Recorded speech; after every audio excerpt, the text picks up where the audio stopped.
പ്രിയപ്പെട്ടവരെ, നമ്മളിവിടെ പാട്ടിലേക്ക് എല്ലാവരുടെയും ശ്രദ്ധ ക്ഷണിക്കുകയാണ്. പാട്ടെന്ന് പറയുമ്പോൾ ഈ ഒരു സദസ്സിന് വല്ലാത്തൊരു ആസ്വാദ്യത, നമുക്ക് ഒരു ആഹ്ലാദമുണ്ട് ഇവിടെ ഇരുന്ന് ഇങ്ങനെ പാടുമ്പോൾ. സാധാരണഗതിയിൽ വേദിയിൽ സ്റ്റേജിൽ നിന്ന് പാടുന്ന പോലെയല്ല, ഇവിടെ ഇങ്ങനെ ഇരുന്ന് നമ്മളെല്ലാവരും കൂടി ഇങ്ങനെ പാടുമ്പോൾ ഈ പാട്ട് നിങ്ങൾക്കൊക്കെ അറിയുന്നൊരു പാട്ടായിരിക്കും. അപ്പോൾ അതുകൊണ്ട് പാട്ടറിയുന്നവരൊക്കെ കൂടെ പാടുക. ഈ പാട്ടിന് എൻ്റെ ജീവിതത്തിലുള്ള ഒരു പ്രത്യേകതയുണ്ട്. അത് മറ്റൊന്നുമല്ല, ഖലീഫ ഉമറിനെ കുറിച്ച്, ഉമർ റളിയല്ലാഹു അൻഹുവിനെ കുറിച്ച് ഒരുപാട് പാട്ടുകൾ, ഒരുപാട് കഥകൾ നമ്മളൊക്കെ കേട്ടിട്ടുണ്ട്. പക്ഷേ മറ്റൊരു ഉമറിനെ കുറിച്ച് എനിക്ക് ചെറുപ്പത്തിൽ ചോറ് തരുന്ന സമയത്തും ഉറങ്ങാൻ കിടക്കുന്ന സമയത്തും എൻ്റെ ഉമ്മ പാടിത്തന്ന ഈ പാട്ടിലൂടെയാണ്. അതുകൊണ്ട് ഈ പാട്ടിന് അത്രയും പഴക്കമുണ്ട്. എന്നാലും ഈ പാട്ട് എല്ലാവരുടെ മനസ്സിലും ഉണ്ട്. ഞാനൊന്ന് ആദ്യ ഭാഗമല്ല, ഒരു ഭാഗം ഒന്ന് പാടാം. പ്രാണസഖീ നന്നായറിയാം ഞാൻ ഈ നാട്ടിലമീറാണെന്ന്, എന്നാലും എൻ്റേതായൊരു ദിർഹവുമില്ല പ്രിയേ. ഏതാ പാട്ട്? പറഞ്ഞോളൂ. ഉണ്ടോ സഖി? നമുക്ക് പാടിയാലോ? എല്ലാവരും കൂടണേ. ഉണ്ടോ സഖി ഒരു കുലമുന്തിരി, വാനായി നാലണ കയ്യിൽ, ഉണ്ടു പ്രിയേ കൽബിലൊരാശ, മുന്തിരി തിന്നിടുവാൻ. അങ്ങാര് എന്നറിയില്ലേ, അങ്ങീ നാട്ടിലെ രാജാവല്ലേ, അങ്ങ് വെറും നാലണയില്ല യാചകനായെന്നോ. പ്രാണസഖീ നന്നായറിയാം ഞാൻ ഈ നാട്ടിലമീറാണെന്ന്, എന്നാലും എൻ്റേതായൊരു ദിർഹവുമില്ല പ്രിയേ. പ്രമുഖനായ ഗാനരചയിതാവ് റഹീം കുറ്റിയാടിയാണ് ഈ പാട്ട് എഴുതിയത്. ഈ പാട്ട് 970കളിലാണ് പുറത്തു വന്നതെന്നാണ് ഞാൻ മനസ്സിലാക്കുന്നത്. ഇപ്പം എത്ര കൊല്ലമായി? 2026 50 വർഷത്തിലേറെ പഴക്കമുള്ള ഒരു പാട്ട് നമ്മുടെ മനസ്സിൽ ഇപ്പോഴും ജീവിക്കുന്നു എന്നത് പാട്ട് ജീവിതത്തെ തൊടുന്നത് കൊണ്ടാണ്. ജീവിതത്തെ തൊടുന്നു, നമ്മളുമായി ഏറെ ബന്ധപ്പെട്ടിരിക്കുന്നു. ഇങ്ങനെ ഒരുപാട് പാട്ടുകളുണ്ട്. ഈ പാട്ടുകളിലൂടെയാണ് നമ്മൾ യാത്ര ചെയ്യുന്നത്. അതോടൊപ്പം ഈ പാട്ടിലെ ആശയങ്ങളെ ഖുർആനുമായി എങ്ങനെ ബന്ധപ്പെട്ടിരിക്കുന്നു എന്നുള്ളത് കൂടി നമ്മൾ അതിൻ്റെ കൂടെ ചർച്ച ചെയ്യുന്നു. ജിൽമാഷേ, നമ്മളിപ്പോൾ ബീച്ചിൻ്റെ അടുത്താണല്ലോ. അപ്പോൾ എനിക്ക് മുകളിലേക്ക് നോക്കിയിട്ട് ചന്ദ്രനെ കാണുന്നില്ല. കാണുന്നുണ്ടോ?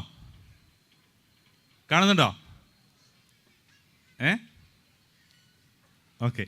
ഒരുപാട് ആളുകൾക്ക് മാമുണ്ടതില്ലേ, ചോറ് തിന്നാഞ്ഞാൽ അമ്മമാർ കാണിച്ചു കൊടുക്കാറുള്ളത് അല്ലെ, ചന്ദ്രനെ നോക്കി കാണിക്കാറുണ്ട്. പിന്നെ സൂര്യനും ചന്ദ്രനും പ്രകൃതി പ്രതിഭാസങ്ങളെക്കുറിച്ചുള്ള ഒരു ഗാനം, അത് മാഷൊന്ന് പങ്കുവെക്കോ?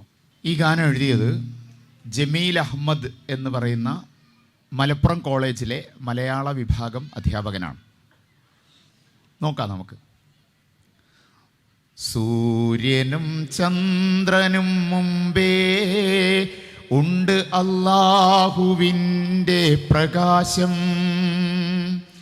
എല്ലാം പിരിഞ്ഞു പോയാലും നെഞ്ചിലണയാത്തതൊന്ന് വിശ്വാസം. അല്ലാഹു നൽകാത്തതെല്ലാം വെറും മാഞ്ഞു പോകുന്ന വെളിച്ചം. എങ്ങനെ? അല്ലാഹു നൽകാത്തതെല്ലാം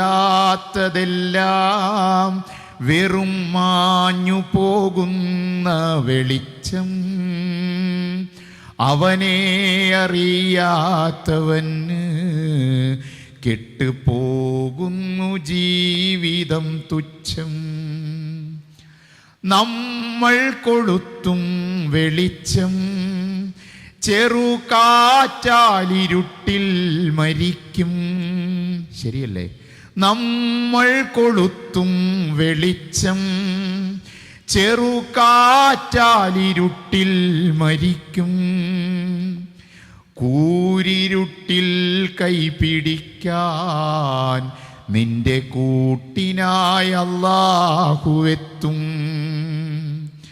കൂരിരുട്ടിൽ കൈപിടിക്കാൻ നിന്റെ കൂട്ടിനായി അല്ലാഹുവെത്തും. അങ്ങനെ എൻ്റെ കൂട്ടിന് എൻ്റെ അല്ലാഹു ഉണ്ടെങ്കിൽ അല്ലാഹുവിൻ്റെ വെളിച്ചം എൻ്റെ ജീവിതപാത തെളിച്ചാൽ, അല്ലാഹുവിൻ്റെ വെളിച്ചം എൻ്റെ ജീവിതപാത തെളിച്ചാൽ, ഏതലങ്കാരങ്ങൾക്കാകും പിന്നെ ആ വഴി തെറ്റി നടത്താൻ. ഏതലങ്കാരങ്ങൾക്കാകും പിന്നെ ആ വഴി തെറ്റി നടത്താൻ. മാഷേ, സ്വാഭാവികമായിട്ടും നമ്മൾ ദൈവവിശ്വാസികൾ എന്നുള്ള നിലക്ക് അള്ളാഹു എന്ന് പറയുമ്പോൾ ഒരു മുസ്ലിങ്ങളുടെ ദൈവം എന്നാണ് സ്വാഭാവികമായിട്ടും ഒരു പൊതു മനസ്സിലേക്ക് വരിക. പക്ഷേ നിങ്ങളറിയണം, സൂര്യനെയും ചന്ദ്രനെയും സൃഷ്ടിച്ച, നമ്മളെല്ലാവരെയും സൃഷ്ടിച്ച സൃഷ്ടാവിനെയാണ് മുസ്ലിങ്ങൾ അള്ളാഹു എന്ന് പറയുന്നത്. ഇപ്പോൾ വരാൻ പോകുന്ന മാസം മുസ്ലിങ്ങൾ നോമ്പെടുക്കാൻ പോവുകയാണ്. 30 ദിവസത്തെ വ്രതമനുഷ്ഠിക്കാൻ വേണ്ടി പോവുകയാണ്. പ്രഭാതം മുതൽ പ്രദോഷം വരെ ഭക്ഷണം മുന്നിലുണ്ടാകും, പക്ഷേ അത് കഴിക്കില്ല. ആരും കാണാത്ത സാഹചര്യത്തിലും വിശക്കുമ്പോൾ ഭക്ഷണം ഫ്രിഡ്ജിലുണ്ടാകും, അടുക്കളയിലുണ്ടാകും, പക്ഷേ കഴിക്കില്ല. കാരണം മുസ്ലിങ്ങളോട്, വിശ്വാസികളായ മുസ്ലിങ്ങളോട് അവരുടെ സൃഷ്ടാവ് ആ ഒരു മാസം വ്രതം അനുഷ്ഠിക്കണം എന്ന് പറഞ്ഞിട്ടുണ്ട്. വിശപ്പിൻ്റെ കാഠിന്യം നിങ്ങൾ അറിയണം എന്നതും അതിൻ്റെ താല്പര്യമാണ്. അപ്പോൾ എന്തുകൊണ്ടാണ് മുസ്ലിങ്ങൾ നോമ്പെടുക്കാൻ പോകുന്നത്? ഒരു വേദഗ്രന്ഥം ആ മാസം അവതരിപ്പിച്ചു എന്ന കാരണത്താലാണ്. ആ വേദഗ്രന്ഥം മറ്റൊന്നുമല്ല, വിശുദ്ധ ഖുർആനാണ്. ധാരാളം രചനകൾ, പുസ്തകങ്ങൾ, വേദങ്ങളെല്ലാം പരിചയമുള്ള ആളുകളാണ് നമ്മൾ. അവിടെയെല്ലാം രചയിതാവുണ്ടാകും, അത് രചിച്ച വ്യക്തി ഉണ്ടാകും. രാമായണം പറയുമ്പോൾ നമ്മൾ വാൽമീകിയെ ഓർക്കാറുണ്ട്, വേദവ്യാസനെ നമ്മൾ ഓർക്കാറുണ്ട്. ബൈബിളിലേക്ക് നമ്മൾ കണ്ണോടിക്കുമ്പോൾ മത്തായിയും മാർക്കോസും ലൂക്കോസും യോഹന്നാനും എല്ലാം, അവരെല്ലാം രചനകൾ നമുക്കതിൽ കാണാറുണ്ട്. എന്നാൽ വിശുദ്ധ ഖുർആനിലേക്ക് എത്തുമ്പോൾ അതിൻ്റെ രചയിതാവ് കാണുന്നില്ല. നിങ്ങൾ ശ്രദ്ധിച്ചിട്ടുണ്ടോ? അവിടെയാണ് അത് ലോകസൃഷ്ടാവായ അള്ളാഹുവിൽ നിന്നും മനുഷ്യരുടെ മോക്ഷത്തിന് വേണ്ടി, വഴി കാണിക്കാൻ വേണ്ടി അവതരിപ്പിക്കപ്പെട്ടു എന്നാണ് മുസ്ലിങ്ങൾ വിശ്വസിക്കുന്നത്. ആ വേദഗ്രന്ഥം ഇറങ്ങിയ മാസം എന്നുള്ള നിലക്കാണ് നോമ്പ് അനുഷ്ഠിക്കുന്നത്. അതുകൊണ്ട് തന്നെ നമ്മുടെ ഈ ഒരു നാദം പരിപാടിയിൽ നമ്മൾ ആലപിക്കുന്ന പാട്ടിന് ഉപോത്പലകമായിട്ട് ആ വേദഗ്രന്ഥത്തിൽ നിന്നുള്ള വചനങ്ങൾ കൂടി നമ്മുടെ ശ്രദ്ധയിലേക്ക് വരും. അത് നമ്മുടെ യാസീൻ നമ്മളുമായി പങ്കുവെക്കും. ഇവിടെ ജലീൽ മാഷ് പങ്കുവച്ച സൂര്യ ചന്ദ്രാദികളെക്കുറിച്ചുള്ള പാട്ടിൽ അടങ്ങിയിരിക്കുന്ന ഖുർആൻ വചനത്തെ പാരായണം ചെയ്യുന്നതിന് വേണ്ടി യാസീനെ ക്ഷണിക്കണം. പരിശുദ്ധ ഖുർആനിലെ 114 അധ്യായങ്ങളിലെ 2-ാം അധ്യായം സൂറത്തുൽ ബഖറയിലെ 185-ാമത്തെ ആയത്തിലാണ് അല്ലാഹു സുബ്ഹാനഹു വ തആല നമ്മളോട് ഈ ഒരു കാര്യം ഉണർത്തുന്നത്. ഇൻഷാ അല്ലാഹ് അതൊന്ന് പാരായണം ചെയ്യാം. أعوذ بالله من الشيطان الرجيم بسم الله الرحمن الرحيم شهر رمضان الذي أنزل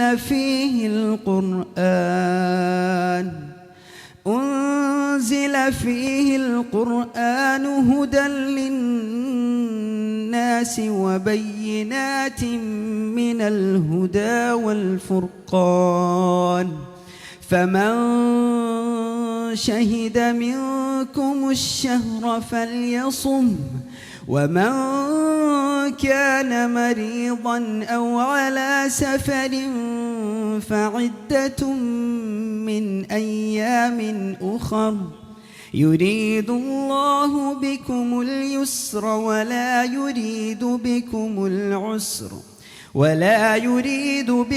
العسر ولتكملوا العدة ولتكبروا الله على ما هداكم ولعلكم تشكرون. ഈ ആയത്തിൽ അല്ലാഹു പരിശുദ്ധ ഖുർആൻ അവതരിച്ചതാണ് നിങ്ങൾ നോമ്പ് നോൽക്കാനുള്ള കാരണം എന്ന് അടിവരട്ടി പറയുന്നൊരു ആയത്താണിത്. ജനങ്ങൾക്ക് മാർഗദർശനമായിക്കൊണ്ട് നേർവഴി കാണിക്കാനും സത്യവും അസത്യവും വേർതിരിച്ച് കാണിക്കുന്നതുമായ സുവ്യക്തമായ തെളിവുകൾ കൊണ്ടാണ് പരിശുദ്ധ ഖുർആൻ ഈ ലോകത്തിലേക്ക് അവതരിപ്പിക്കപ്പെട്ടത്. അതുകൊണ്ട് ഈ ഒരു മാസത്തിൽ നിങ്ങൾ നോമ്പ് നോൽക്കണമെന്നും അതിൽ ആരൊക്കെ ആ ഒരു മാസം ജീവിച്ചിരിപ്പുണ്ട് അവരെല്ലാവരും ആ ഒരു മാസത്തിൽ നോമ്പ് നോൽക്കണമെന്നും ആർക്കൊക്കെ നോമ്പിൽ ഇളവുണ്ട് എന്നൊക്കെ ഈ ഒരു ആയത്തിൽ അല്ലാഹു സുബ്ഹാനഹു വ തആല പറയുന്നുണ്ട്. വിശ്വാസികളോടല്ലേ? അതെ, വിശ്വാസികളോടാണ്. ഓക്കെ, അപ്പം ഞാൻ വേറൊരു കാര്യം പറയാം. അങ്ങനെയാണെങ്കിൽ നമ്മളെ സൃഷ്ടിച്ച, നമ്മളെ പരിപാലിക്കുന്ന, നമ്മളെ സംരക്ഷിക്കുന്ന അല്ലാഹു മതി നമുക്ക് എന്ന ഒരു ആയത്ത്, അല്ലാഹു പോരെ എന്ന് നമ്മളോട് ചോദിക്കുന്ന ഒരു ആയത്തുണ്ട് ഖുർആനിൽ, അല്ലേ യാസിനെ? അലൈസല്ലാഹു അല്ലേ? ഒന്ന് ഓതുവാ. أعوذ بالله من الشيطان الرجيم أليس الله بكاف عبده ويخوفونك بالذين من دونه ومن يضلل الله فما له من هاد. അർത്ഥം എന്ന് പറയാം. തൻ്റെ ദാസന് അല്ലാഹു മതിയായവനല്ലയോ? അവന് പുറമെയുള്ളവരെ പറ്റി അവർ നിന്നെ പേടിപ്പിക്കുന്നു. വല്ലവനെയും അല്ലാഹു പിഴവിലാക്കുന്ന പക്ഷം അവന് വഴികാട്ടാൻ ആരുമില്ല. അതെ, തൻ്റെ അടിമക്ക്, തൻ്റെ ദാസന് അല്ലാഹു മതിയായവനല്ലേ എന്ന് പെട്ടെന്ന് ഇങ്ങനെ പറയുമ്പോൾ ഒരു പാട്ട് നമ്മളെ മനസ്സിലേക്ക് ഓടിയെത്തും. ഈ ഇരിക്കുന്ന കൂട്ടത്തിൽ ആർക്കെങ്കിലും അത് പറയാം? ഏത് പാട്ടാണ്? അതാണ് അൽഹംദുലില്ലാഹ്. നിങ്ങൾക്കൊരു അല്ലാഹു പോരെ എന്ന പാട്ട്, അതിമനോഹരമായ ആ പാട്ട് നമ്മളെ എസ് എ ജമീൽക്ക എന്ന് പറയുമ്പോൾ പെട്ടെന്ന് നമ്മളെ മനസ്സിലേക്ക് ഓടിയെത്തുന്നത് കത്തുപാട്ടുകളൊക്കെ ആണെങ്കിലും ഒരുപാട് മനോഹരങ്ങളായ പാട്ടുകൾ ജമീൽഖാൻ്റെ പാട്ടുകളായിട്ടുണ്ട്. ആ പാട്ടുകളിൽ ചിലത് നമുക്ക് പറയാം. ഞാൻ ആദ്യം ഈ പാട്ടിൻ്റെ ഒരു ഭാഗം ഒന്ന് പാടാം.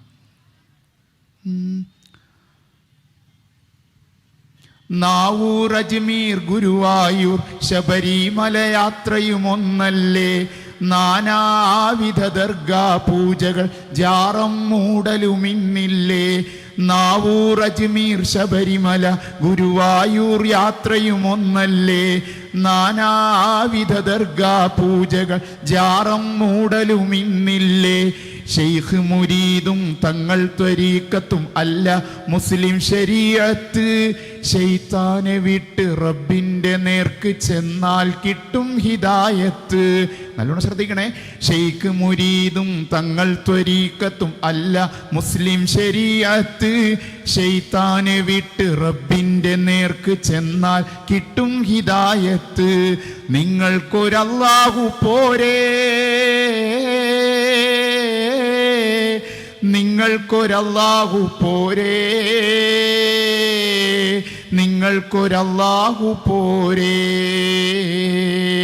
അഖിലാണ്ടനാഥൻ അല്ലാഹുവാണെന്ന് ആത്മാവിൽ വിശ്വസിപ്പോരേ, ആരാധ്യനേകൻ അല്ലാഹു മാത്രം, അല്ലാഹു മാത്രം അതുപോരെ. പ്രാർത്ഥനയ്ക്ക് പ്രത്യുത്തരമേകും അല്ലാഹുവിൻ്റെ നേരെ. അർത്ഥനയും ആരാധനയും ഏക റബ്ബിൻ്റെ നേർക്ക് പോരെ. നിങ്ങൾക്കൊരല്ലാഹു പോരെ, നിങ്ങൾക്കൊരല്ലാഹു പോരെ, നിങ്ങൾക്കൊരല്ലാഹു പോരെ.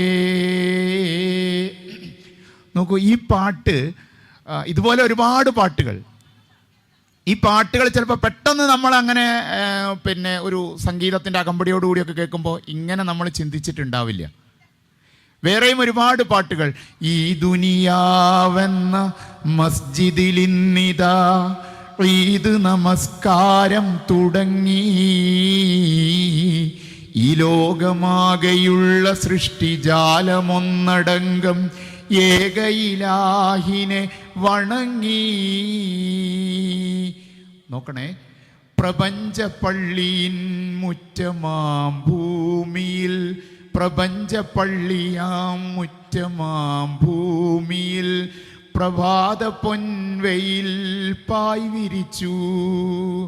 പ്രകൃതിയിലെ സർവചരാചരങ്ങളും പ്രാർത്ഥനയ്ക്കായതിൽ സ്ഥലം പിടിച്ചു.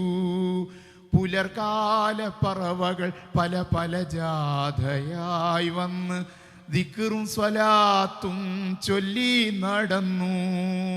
പുലർകാല പറവകൾ പല പല ജാഥയായി വന്ന് ദിക്റും സ്വലാത്തും ചൊല്ലി നടന്നു. പുഷ്പങ്ങളും ഓരോ പുൽക്കൊടികൾ പോലും റുക്കൂഇലും സുജൂദിലും വീണു കിടന്നു. പുഷ്പങ്ങളും ഓരോ പുൽക്കൊടികൾ പോലും റുക്കൂഇലും സുജൂദിലും വീണു കിടന്നു. പോതി വെച്ച സൂറത്ത് സുമറിൻ്റെ 37-ാമത്തെ ആയത്തിൽ അല്ലാഹുവിൻ്റെ ബാക്കിയായിട്ട് പറയുന്നുണ്ട്. അഊദു ബില്ലാഹി മിനശ് ശൈത്വാനിർ റജീം. വമൻ യഹ്ദില്ലാഹ ഫമാ ലഹു മിൻ മുദിൽ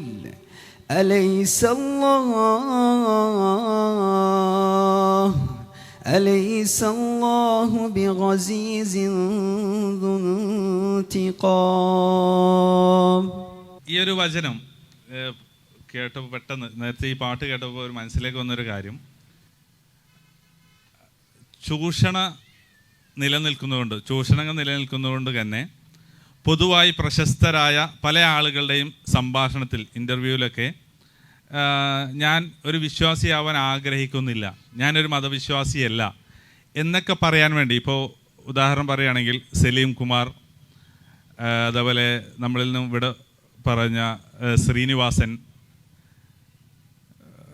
അങ്ങനെ ഇപ്പോൾ പറയുകയാണെങ്കിൽ അവരുടെയൊക്കെ ഇൻ്റർവ്യൂവിൽ കാണാം, ശരിക്കു പറഞ്ഞാൽ മതം എന്ന് പറഞ്ഞാൽ ചൂഷണമാണ്, അത് പുരോഹിതന്മാർക്ക് ജീവിക്കാനുള്ള ഏർപ്പാടാണ്. അതിനവർ ഉദാഹരിക്കുന്നത് നേർച്ച വഴിപാടുകൾ, പണം കൊടുത്തും വസ്തുക്കൾ കൊടുത്തുകൊണ്ടൊക്കെ വിശ്വാസികൾ എന്ത് ചെയ്യുന്നു, അന്ധമായി ആരാധിക്കുന്നു.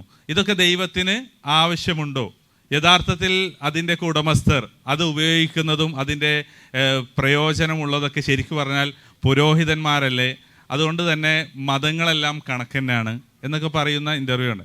അവിടെയാണ് ഈ പാട്ടിൻ്റെ ഒരു പ്രസക്തി തോന്നുന്നത്. അപ്പോൾ നമ്മുടെ വയനാട് ചുരം കയറുമ്പോൾ അവിടെ ഒരു ഇതുണ്ടല്ലോ, അപകടം പറ്റാതിരിക്കാൻ ഒരു സേഫ്റ്റി യാത്രയ്ക്ക് വേണ്ടിയിട്ട് ഒരു തുക കൊടുക്കും അല്ലേ, ഒരു നോട്ടാണോ എത്ര കൊടുക്കണോ അറിയില്ല, അത് കൊടുക്കാറ്. അതേപോലെ നമ്മുടെ മാഹി കണ്ണൂർ ഭാഗത്തേക്ക് പോകുമ്പോൾ അവിടെയും ഉണ്ട്, യാത്ര സുരക്ഷിതമാവാൻ വേണ്ടി വിശ്വാസികളല്ലാത്തവരും ദൈവവിശ്വാസികളല്ലാത്തവരും നല്ലൊരു പേടി, അതോ വണ്ടിയിലൊന്ന് അപ്പോൾ അള്ളാഹു അല്ലാത്തവരെ കുറിച്ച് നിന്നെ ഭയപ്പെടുത്തുന്നു എന്നാണ്. നിങ്ങൾ ആലോചിച്ച് നോക്കൂ, നമ്മുടെ സെട്ടാവ് നമുക്ക് എല്ലാ സൗകര്യങ്ങൾ ചെയ്തു തന്ന ആ സെട്ടാവ് നമുക്ക് എന്തെങ്കിലും അപകടം വരുത്താൻ തീരുമാനിച്ചാൽ ആർക്കാണ് അത് തടയാൻ കഴിയുക? ഈ നോട്ട് കെട്ടുകൾക്കോ നമ്മൾ വയനാട്ടിലെ ചുരം കയറുമ്പോൾ ആ കൊടുക്കുന്ന ഈ വസ്തുവിനോ ഒന്നിനും സാധ്യമല്ല. അവിടെയാണ് ദൈവവിശ്വാസം, ചൂഷണമുക്തമായ ഒരു ദൈവവിശ്വാസത്തിലേക്ക് ഈ പാട്ട് എന്ത് ചെയ്യുന്നുണ്ട്, വിരൽ ചൂണ്ടുന്നുണ്ട്. ഒരു പണവും കൊടുക്കേണ്ടതില്ല, ഒരു നേർച്ച വസ്തുവും കൊടുക്കേണ്ടതില്ലാത്ത വണ്ണമുള്ള നമ്മളെ അറിയുന്ന നമ്മുടെ സൃഷ്ടാവ്. ആ സൃഷ്ടാവിനെ നമ്മൾ അറിയുമ്പോൾ ആ സൃഷ്ടാവിനെയാണ് അള്ളാഹു എന്ന് നമ്മൾ പറയുന്നതെന്ന് പറഞ്ഞു കഴിഞ്ഞു. അപ്പോൾ സ്വാഭാവികമായിട്ട് ആ സൃഷ്ടാവിന് ഇടയിൽ ആരില്ല? ഒരു പുരോഹിത വർഗത്തിന് ഒരു സ്കോപ്പും ഇല്ല. ഇങ്ങനെയുള്ളൊരു വിശ്വാസം നമുക്ക് എന്താവുന്നതാണ്? ആർക്കും അഭിപ്രായ വ്യത്യാസം ഇല്ലാത്ത ഒരു വിശ്വാസമാണ്. അതാണ് ഈ പാട്ടിൻ്റെ കാതൽ എന്നാണ് അല്ലേ ജിൽമാഷെ കരുതുന്നത്? തീർച്ചയായിട്ടും. നിങ്ങൾക്കൊരു അല്ലാഹു പോലെ എന്ന് പറയുമ്പോൾ നമുക്ക് രക്ഷകനായി നമ്മൾ സട്ടാവ് മതി, അത് ചൂഷണമുക്തമായ ഒരു ദൈവവിശ്വാസമാണ് എന്നൊരു സന്ദേശം. ഇത് പക്ഷേ ഈ പാട്ട് ആ കാലഘട്ടത്തിൽ നിന്ന് ഭയങ്കര വിവാദമായി തോന്നുന്നു അല്ലേ? അതെ അതെ അതെ അതെ. കാരണം നമ്മൾ വിശ്വാസത്തിനെതിരെ പറയുക എന്ന് പറഞ്ഞാൽ അതെല്ലാവർക്കും ഒരു അസ്വസ്ഥത ഉണ്ടാവുന്നതാണ്. അവിടെയാണ് ഏതൊരാൾക്കും അവരുടെ ദൈവവിശ്വാസം അത് വിശ്വസിക്കാൻ, ആചരിക്കാൻ, അത് മറ്റുള്ളവരോട് പങ്കുവെക്കാൻ സ്വാതന്ത്ര്യമുള്ള മണ്ണാണ് ഇന്ത്യ എന്ന് പറയുന്നത്. അതുകൊണ്ട് തന്നെ ഏതൊരു വിശ്വാസിക്കും അവരുടെ വിശ്വാസം വലുതാണ്. അതിനെ നമ്മൾ ആദരിക്കുകയും ബഹുമാനിക്കുകയും അതിനാവശ്യമായ സ്വാതന്ത്ര്യം നമ്മൾ വകവെച്ച് കൊടുക്കുകയും വേണം. അത് ഈ പരിപാടിയുടെ ഒരു സന്ദേശം കൂടിയായിട്ട് നിങ്ങളുമായി പങ്കുവെക്കുന്നു. എനിക്ക് തോന്നുന്നു ഞാനിപ്പോൾ കണ്ണൂർ യാത്ര പറഞ്ഞു, അതേപോലെ വയനാട് യാത്രയും പറഞ്ഞു. എന്നാൽ ബ്ലോക്ക് ഇല്ലാത്തൊരു യാത്രയുണ്ട്. സാധാരണ ബ്ലോക്കില്ല, നമ്മൾ പ്രത്യേകിച്ചൊന്നും നേർച്ച വഴിപാട് നടത്താത്ത ഒരു പാതയുണ്ട്. അതേതാണ്? ഏതാ? Yes, very good. എന്താ പേര്? അബ്ദുൽ നാസർ. നമ്മൾ ഓഡിയൻസിൽ നിന്നും കറക്റ്റ് ഉത്തരം പറഞ്ഞു. ആകാശത്ത് ബ്ലോക്ക് ഉണ്ടോ? ഇല്ല. അതുകൊണ്ട് തന്നെ നമ്മൾ അവിടെ പ്രത്യേകിച്ചൊന്നും ചെയ്യാറില്ല. പക്ഷെ എനിക്ക് പലപ്പോഴും തോന്നിയിട്ടുണ്ട് അവരെങ്ങനെയാണ് സ്ഥലം മനസ്സിലാക്കണത്.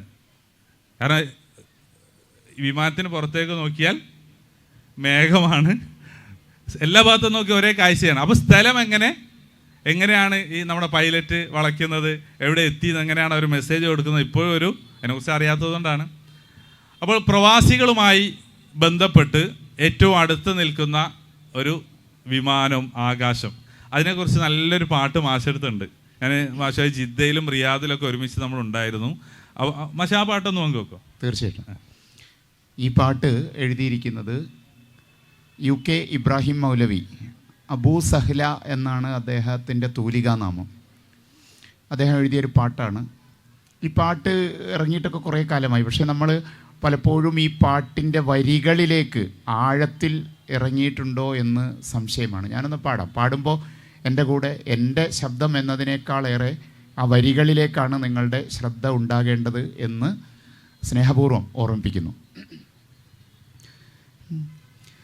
കണ്ണുകളൊന്ന് വിഹായസിൻ വിരിമാറത്തേക്ക് തിരിക്കേണം, കൽബു തുറന്ന് പ്രപഞ്ചത്തിൻ്റെ കലയിൽ ചിന്ത പതിക്കേണം. എണ്ണമില്ലാ ചെറുതാരഗണങ്ങൾ എത്രയും വലുതെന്നോർക്കേണം, ഏറെ ഗ്രഹങ്ങൾ കണ്ണിൽപ്പെടാത്തത് വേറെയുമുണ്ട് ധരിക്കേണം. വാനിൽ പറന്നിടും വിമാനം എടുത്തോളൂ, അത് കണ്ണകലും തോറും ചെറുതാകും, പിന്നെ ക്രമത്തിൽ കാണാതാകും. എന്ന ക്രമത്തിൽ തന്നെ എണ്ണം വാനിൽ കാണുന്ന താരകൾ അവയുടെ ദൂരപരിപ്പം, കാരണം കണ്ണിന് വളരെ ചെറുപ്പം. പടുപടുകൂറ്റൻ ഗോളങ്ങൾ ആശൂന്യാകാശക്കടലിൽ ഇടതടവില്ലാതങ്ങും ഇങ്ങും നീന്തുന്നു. പണ്ട് മുതൽ ഇന്നോളം വാനിലാഴിയിലൂളം വെച്ച് കൊണ്ടവ തമ്മിലൊളിച്ച് കളിക്കണ കാണുന്നു. എന്നല്ല ഇനി നാളെ ഖിയാമത്തോളവും അക്കളി നിൽക്കൂല, എല്ലാം ഏവം കറങ്ങിയിടാഞ്ഞാൽ ഈ ലോകം നിലനിൽക്കൂല. എന്നാലോ അവ ഒന്നും ഒരിക്കലും തമ്മിൽ കൂട്ടിയടിക്കൂല. എന്നു മനോഹരമായ വ്യവസ്ഥയിൽ നിന്നണു അളവും തെറ്റൂല. കാര്യം ശരിക്കും ഓർത്താൽ കോരിത്തരിക്കാൻ മാത്രം ഗൗരവമുള്ളൊരു ഭരണവ്യവസ്ഥ. ആരിതിൻ പിന്നിലിരുന്നു സമസ്താഗോള ലക്ഷങ്ങളെയൊന്നായി താളം തെറ്റാതവ നന്നായി ഉന്നത നിലയിൽ രൂപപ്പെടുത്തി എന്നു മടക്കി ഭരിക്കണ ശക്തി. മിന്നിത്തിളങ്ങും മിന്നാമീനുങ്ങിൻ്റെ കൂട്ടമെന്നോണം വിണ്ണിലിരുന്ന് വികൃതി കളിക്കും താരങ്ങൾ. മണ്ണിതിൻ മീതെ ദീപാലങ്കൃതമായൊരു മംഗലപന്തൽ, തന്നിൽ തൊടാതെ കറങ്ങി തിളങ്ങും ഗോളങ്ങൾ.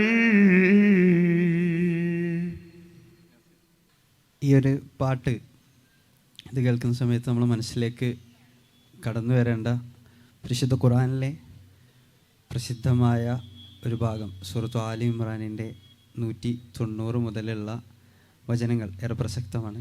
ഏതാനും വചനങ്ങൾ നിങ്ങളുടെ ശ്രദ്ധയിലേക്ക് കൊണ്ടുവരാം.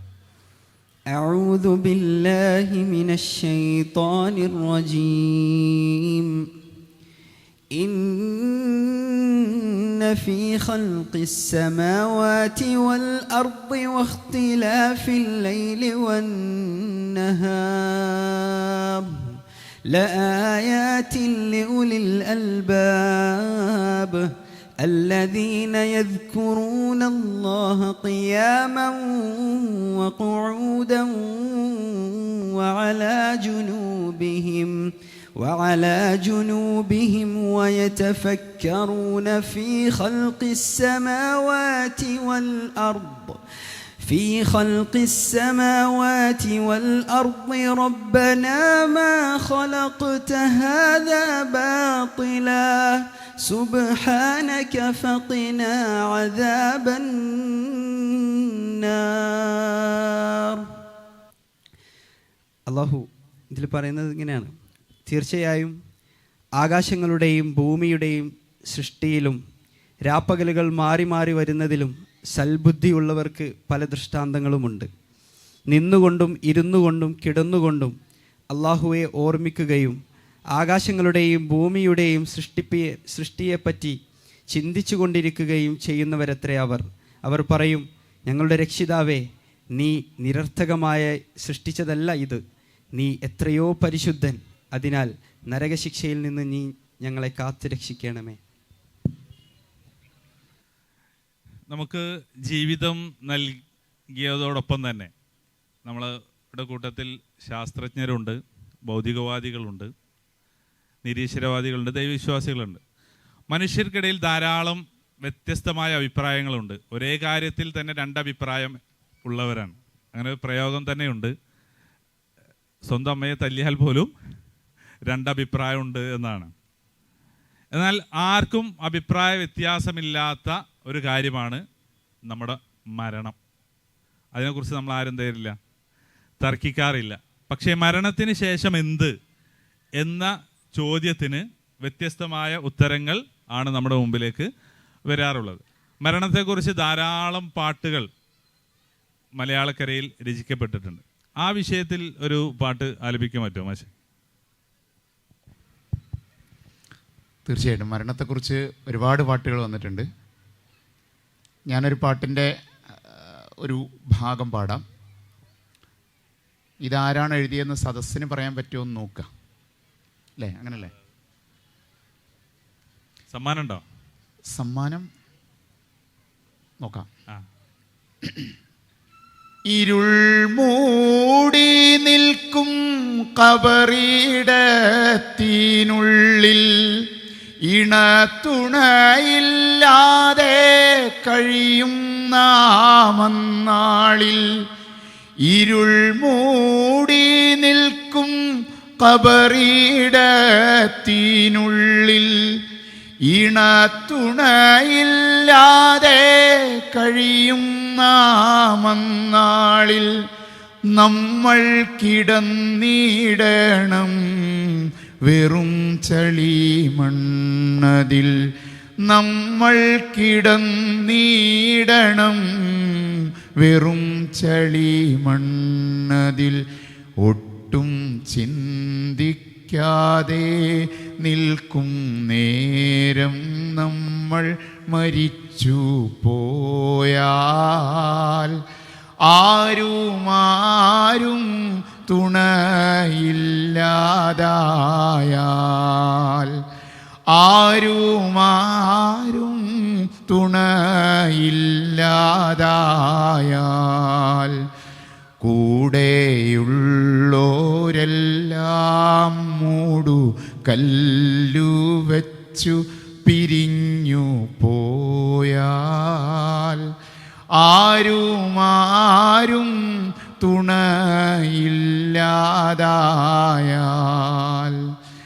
ആരും തുണയില്ലാതായാൽ.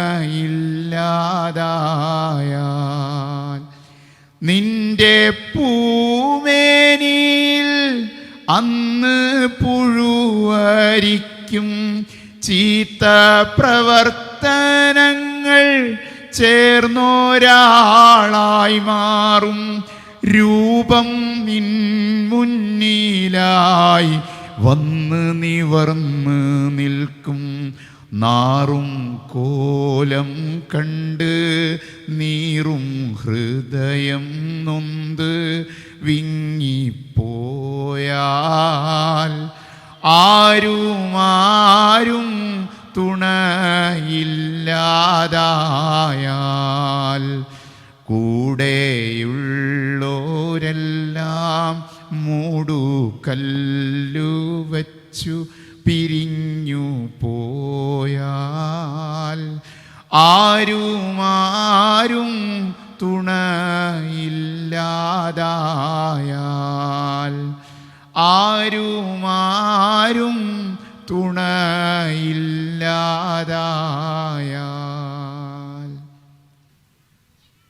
ആരെ പാട്ടത്?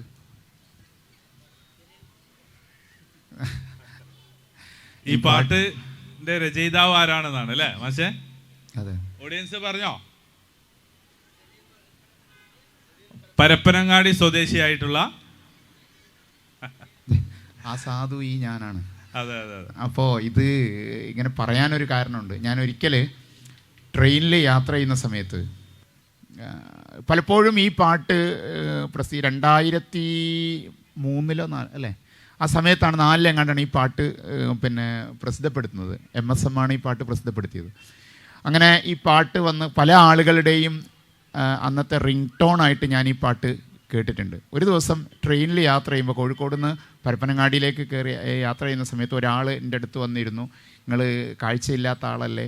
അപ്പോൾ പൊതുവേ ആളുകൾക്കൊക്കെ ഒരു വിശ്വാസമുണ്ട് കാഴ്ചയില്ലാത്ത ആളുകളൊക്കെ നന്നായി പാട്ട് പാടുന്നു. എല്ലാവരുടെ കാര്യത്തിൽ അത് ശരിയല്ലെങ്കിലും കുറച്ചൊക്കെ അത് ശരിയുമാണ്. അപ്പോൾ അങ്ങനെ ഇദ്ദേഹം എൻ്റെ അടുത്ത് വന്നിരുന്നിട്ട് ഇദ്ദേഹം പറഞ്ഞു, ഞാനേ നിങ്ങൾക്ക് ഒരു പാട്ട് പറഞ്ഞു തരാം.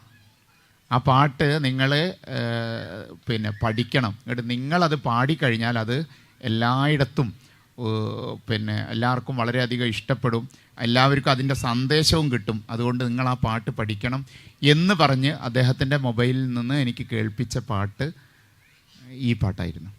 ഓക്കെ. പൊതുവെ മാഷെ റിംഗ് ടോൺ ആയിട്ട് വെച്ചു അല്ലേ? കാരണം ഈ മരണത്തെക്കുറിച്ച്, മരണം എപ്പോഴും ഒരു വേർപാട് ദുഃഖം നൽകുന്നതാണ്. അതെ അതെ, ഞാൻ പലരുടെയും റിംഗ് ടോൺ ആയിട്ട് ഇത് കേട്ടിട്ടുണ്ട്. എന്തിനാണാവോ എനിക്ക് തോന്നുന്നത് ഈ സംഗീതത്തെക്കുറിച്ച്, ഉപകരണ സംഗീതത്തെക്കുറിച്ച് ഉള്ള ചർച്ചയുണ്ട്. ആളുകൾ ആശയത്തിലല്ല വരികളിലല്ല പാട്ടൊന്നും ആരും ആസ്വദിക്കാറില്ല എന്നാണ് പാട്ടിനെ കുറിച്ച് സത്യസന്ധമായി നിരൂപണം ചെയ്യുന്ന ആളുകൾ പറയാറുള്ളത്. കാരണം എന്താണെന്ന് വെച്ചാൽ മരണത്തെക്കുറിച്ച് ആയിരിക്കും പാട്ട്, പക്ഷെ നല്ല താളം ഉള്ളത് കൊണ്ട് തന്നെ, മ്യൂസിക് ഉള്ളത് കൊണ്ട് തന്നെ കൈകൊട്ടും, ആസ്വദിക്കും. ഇവിടെ പറഞ്ഞ പോലെ റിംഗ് ടോണൊക്കെ ആക്കി വെക്കും. കാരണം ആശയങ്ങൾ ആ വരികളിലേക്കല്ല ശ്രദ്ധ പോകുന്നത്, മറിച്ച് ഈ പറഞ്ഞ മ്യൂസിക് ഇൻസ്ട്രുമെൻറ്റ്സ് നൽകുന്നത്. ഒരിക്കൽ പൃഥ്വിരാജ് ഒരു ഇൻ്റർവ്യൂവിൽ പറയുന്നുണ്ട്, മ്യൂസിക്കിൻ്റെ അതിപ്രസരം വിഷയത്തിൻ്റെ ഗൗരവത്തെ ഇല്ലാതാക്കുന്നു. ഒരു ന്യൂസ് കേൾക്കണമെങ്കിൽ പോലും മ്യൂസിക്കിൻ്റെ അകമ്പടിയോട് കൂടിയിട്ടാണ്, അത് ഒഴിവാക്കാൻ നമുക്ക് സാധ്യമല്ല. അത്രക്ക് സ്ഥാനത്തും അസ്ഥാനത്തും പറയുമ്പോൾ അതൊക്കെ നല്ലൊരു ആസ്വാദനത്തിന് മാർഗമാണ് എന്ന് ജീവിതക്രമമായി കൊണ്ടു നടക്കുന്ന ആളുകൾക്ക് പോലും ഉള്ളൊരു അഭിപ്രായം അതിലുണ്ട്. ഓക്കെ. അപ്പോൾ ഇത് പറഞ്ഞപ്പോൾ മാഷ എൻ്റെ മനസ്സിലേക്ക് ഒരു മരണവാർത്ത ചെറുപ്പത്തിലുള്ളതാണ്, ഇപ്പോഴും മറക്കുന്നില്ല, അതൊന്ന് ഓർമ്മപ്പെടുത്താണ് നമുക്ക് ഒരു ചിന്തയ്ക്ക് വേണ്ടിയിട്ട്. 4ാം നിലയിൽ നിന്ന് ഒരാൾ വീണു, പക്ഷെ അദ്ദേഹത്തിന് ഒന്നും പറ്റിയില്ല. ഒരു പോറൽ പോലും ഫ്ലാറ്റിൻ്റെ മുന്നിൽ താഴോട്ട് വീണിട്ടുണ്ടായില്ല. എല്ലാവർക്കും അത്ഭുതം. താഴെ നിന്ന ആളുകളെല്ലാം അദ്ദേഹത്തെ പിടിച്ച് ഇരുത്തി എന്താ പറ്റിയെന്ന് വെച്ചാൽ ഒന്നും പറ്റിയില്ല. പൂർണ്ണ ആരോഗ്യവനായി തന്നെ അദ്ദേഹം സംസാരിക്കാൻ. അപ്പോൾ എന്തായാലും ഇതൊരു 2ാം ജന്മമാണ്, അതുകൊണ്ട് എന്ത് ചെയ്യണം, നമ്മൾ ഇതുപോലെ പറയും ചെലവ് ചെയ്യണമെന്ന് പറയും. ആ സന്തോഷവേളയ്ക്ക് വേണ്ടി അതിനെ നിർബന്ധിച്ചു, എന്തെങ്കിലും ഒരു ചെലവ് വേണമെന്ന്, ഇപ്പോൾ തന്നെ വേണമെന്നൊക്കെ പറഞ്ഞു സുഹൃത്തുക്കൾ, ആ സന്തോഷം. അപ്പോൾ അദ്ദേഹം തൊട്ടടുത്തുള്ളൊരു ഗ്രോസറി ഷോപ്പിൽ അദ്ദേഹം റോഡ് മുറിച്ച് കടത്ത്, അവർക്ക് ഡ്രിങ്ക്സ് വാങ്ങാൻ വേണ്ടി അദ്ദേഹം ആ കടക്കുന്ന വേളയിൽ വാഹനമിടിച്ചു മരിച്ച ഒരു വാർത്ത ഓർക്കുകയാണ്. അവിടെ മരണത്തെക്കുറിച്ച് നമുക്ക് ആർക്കും അഭിപ്രായ വ്യത്യാസമില്ല. പക്ഷേ മരണത്തിന് ശേഷം എന്താണ് സംഭവിക്കുന്നത് എന്നുള്ളതിനെക്കുറിച്ച് നാം ഓരോരുത്തരും ചിന്തിക്കേണ്ടതുണ്ട്. ഇപ്പോൾ ഈ അടുത്ത് കഴിഞ്ഞ ആഴ്ച എൻ്റെ ഒരു ആത്മസുഹൃത്തായിരുന്ന പ്രമോദേട്ടൻ, നല്ല സാമൂഹ്യ പ്രവർത്തകനാണ്, നീതിയുള്ള ന്യായമുള്ള ജീവിതത്തിൽ കൊണ്ട് നടക്കുന്ന ഒരു നാടിന് വേണ്ടി, നമ്മുടെ മണക്കടവ് എന്ന ഗ്രാമത്തിന് വേണ്ടി അഹോരാത്രം പ്രവർത്തിക്കുന്ന ഒരു സുഹൃത്താണ്. അദ്ദേഹം മരണപ്പെട്ടു കഴിഞ്ഞ ആഴ്ചയിൽ. അപ്പോൾ എല്ലാവർക്കും ഭയങ്കരമായ സങ്കടമാണ്. അപ്പോൾ ഞാൻ ആലോചിച്ചു, എൻ്റെ വിശ്വാസം അനുസരിച്ച് ഞാൻ ഇനിയും പ്രമോദേട്ടനെ കണ്ടുമുട്ടും, മരണാനന്തരം ഒരു ജീവിതമുണ്ട് എന്ന് വിശ്വസിക്കുന്ന ആളാണ്. അതിന് വേറെ കാരണമാണ്, അതൊരു അന്ധമായ വിശ്വാസമല്ല. കാരണം നമുക്ക് ഈ ജീവിതം നൽകിയ പടച്ചവൻ നമ്മോട് പറഞ്ഞിട്ടുണ്ട്, എന്ത്? രണ്ടാമതും നിങ്ങളെ പുനർജീവിപ്പിക്കും എന്ന്. അത് പടച്ചവൻ, ഈ ജീവൻ നൽകിയ പടച്ചവൻ പറഞ്ഞാൽ നമ്മൾ എന്ത് ചെയ്യേണ്ടതില്ല? അവിശ്വസിക്കേണ്ടതില്ല. അപ്പോൾ മരണാനന്തര ജീവിതത്തിലേക്ക് കൂടി ഓരോ മരണത്തെയും നമ്മൾ എന്ത് ചെയ്യണം? ഒരു പാഠമായി ഉൾക്കൊള്ളണം. അതൊരു സംവാദ വിഷയമായി നിങ്ങൾ എടുക്കണം. എന്തായാലും മരണത്തെക്കുറിച്ച് ഒരുപാട് എല്ലാ വേദഗ്രന്ഥങ്ങളിലും മരണത്തിന് ശേഷമുള്ള സ്വർഗ നരകത്തെക്കുറിച്ച് ഹൈന്ദവ വേദഗ്രന്ഥത്തിലും അതേപോലെ ബൈബിളിലും എല്ലാം പറയുന്നുണ്ട്. വിശുദ്ധ ഖുർആനിൽ മരണത്തെക്കുറിച്ച് പറയുന്ന ഭാഗങ്ങളൊന്ന് യാസിൻ പങ്കുവെക്കാൻ പറ്റും? പരിശുദ്ധ ഖുർആനിൽ ഇവിടെ പറഞ്ഞ പോലെ ഒരുപാടിടങ്ങളിൽ മരണത്തെ ഓർമ്മപ്പെടുത്തുന്നുണ്ട്. അതിൽ കുടുംബവുമായി ബന്ധപ്പെട്ട് മരണത്തെ ചേർത്ത് പറയുന്നത് സൂറത്തു അബസയിലെ ചില വചനങ്ങളുണ്ട്.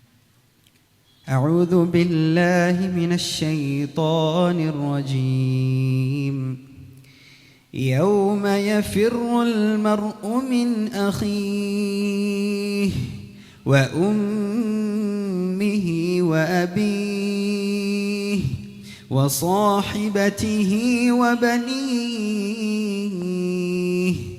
ലികുല്ലി ഇംറിഇൻ മിൻഹും യൗമഇദിൻ ശഅ്നുൻ യുഗ്നീഹി. തൻ്റെ ഉമ്മയെയും ഉപ്പയെയും സഹോദരനെയും തൻ്റെ ഇണയെയുമെല്ലാം വിട്ടെറിഞ്ഞ് ഈ ലോകത്തോട് വിട പറയുന്നൊരു ദിവസം. അന്ന് അവരുടെ കാര്യം അവർ തന്നെയായിരിക്കും നോക്കേണ്ടി വരിക എന്നൊരാശയമാണ് പരിശുദ്ധ ഖുർആൻ ഇതിലൂടെ നമ്മോട് പങ്കുവെക്കുന്നത്. മരണത്തെക്കുറിച്ചൊന്നും ആലോചിച്ച് സമയം കളയണ്ട എന്ന് പൊതുവായി പലരും പറയാറുണ്ട്. നമ്മൾ സമയം നോക്കാൻ വേണ്ടി മുമ്പ് ഉപയോഗിച്ചിരുന്ന ഉപകരണമൊന്നും ഇപ്പം എന്ത് ചെയ്യാറില്ല. ഇപ്പോൾ വാച്ച് പോലും നമ്മളൊരു ആലങ്കാരികമായി ഇട്ടാണ് കൊണ്ടു നടക്കാറുള്ളത്. മൊബൈലാണ് നമ്മൾ ആശ്രയിക്കാറുള്ളത്. അങ്ങനെ നമ്മൾ മറന്നുപോയ ഒരു സമയം നോക്കുന്ന ഒരു ഉപകരണമുണ്ട്. സാധാരണ നമ്മൾ ഉപയോഗിക്കാത്ത പദമാണ് അതിന്. ഏതാണ്? കേൾക്കുന്നില്ല? യെസ്, ഘടികാരം. അതും ഒരു ഫേമസ് ആയ ആ ഒരു പാട്ടുണ്ട് അല്ലേ മാഷേ? അത് മാഷാണോ അത് രചിച്ചത്? അല്ല, അത് EKM പന്നൂരാണ് രചിച്ചത്. മായിൻ മാഷ്. വിചിന്തനം പത്രത്തിൻ്റെ മുഖ്യ പത്രാധിപനായിട്ടുള്ള അദ്ദേഹമാണ്. ആ പാട്ടൊന്ന് പാടും മാഷ്. മാഷ് ഒരുപാട് പാട്ടുകൾ എഴുതിയിട്ടുണ്ട്. അതിൽ വളരെയധികം നമ്മളെ സ്വാധീനിക്കുന്ന ഒരു പാട്ടാണിത്. ചുമരിൽ ഒരു ഘടികാരം തൻ സൂചിയിളക്കി കൊണ്ടു പറഞ്ഞു, മനുഷ്യ നിൻ ജീവിത സമയം ചെത്തി നുറുക്കുന്നു, നിന്നുടെ മരണത്തിൻ സമയമളന്നു കുറിക്കുകയാണല്ലോ. ചുമരിൽ ഒരു ഘടികാരം തൻ സൂചിയിളക്കി കൊണ്ടു പറഞ്ഞു, മനുഷ്യ നിൻ ജീവിത സമയം ചെത്തി നിറുക്കുന്നു, നിന്നുടെ മരണത്തിൻ സമയമളന്നു കുറിക്കുകയാണല്ലോ. നമ്മുടെ സമയം, അതിൻ്റെ വില അറിയണമെങ്കിൽ അത് എന്താ പറയുക, ഉദാഹരണമായി പലതും പറയാറുണ്ട്. നമുക്ക് ഒരു ബസ്സിന് വേണ്ടിയിട്ട് ഓടുമ്പോൾ കൺമുമ്പിലൂടെ ആ ഒരു ബസ് ഇങ്ങനെ പോകുമ്പോൾ നമുക്കൊരു സമയത്തിൻ്റെ വില മനസ്സിലാവും. അള്ളാഹു ഈ ഒരു കാര്യം പരിശുദ്ധ ഖുർആനിലൂടെ നമ്മളെ ശ്രദ്ധയിൽപ്പെടുത്തുന്നത് 63-ാം അധ്യായം 10-ാമത്തെ സൂക്തം. أعوذ بالله من الشيطان الرجيم وأنفقوا مما رزقناكم من قبل أن يأتي